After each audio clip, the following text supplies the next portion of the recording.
Come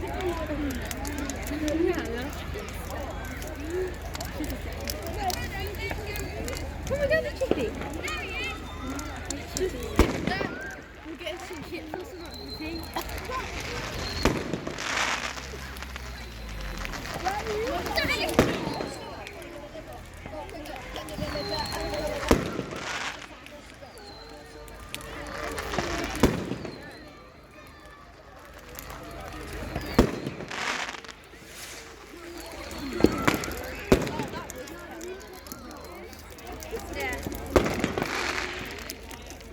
Yeah.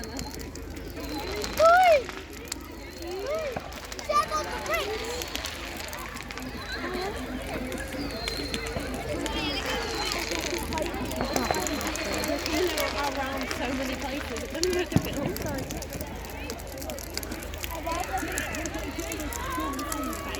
And so this is my friend from Charlotte. There you go, Gary.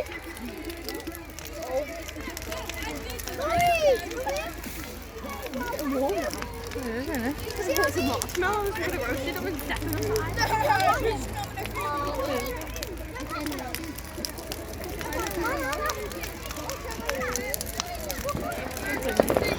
Oh wow.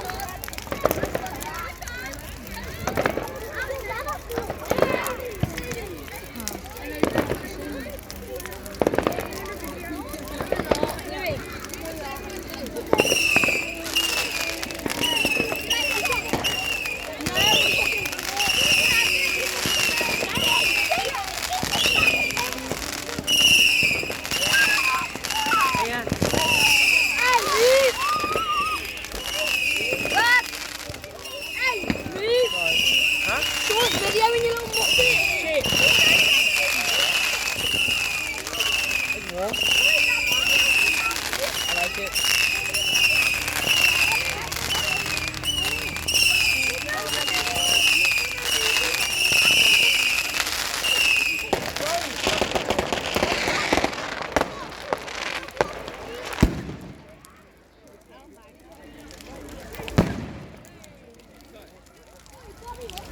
Well, I take a picture of the fire and put it on the top of that story.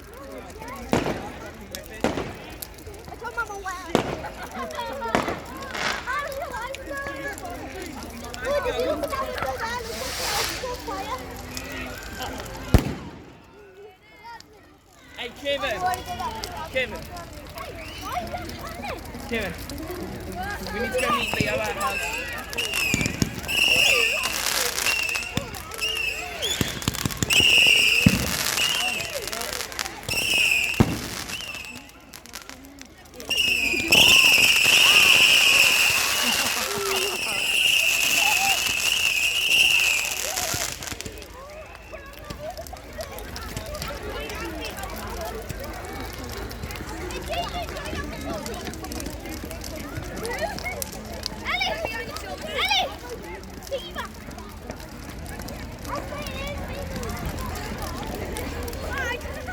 Ja, het is zo.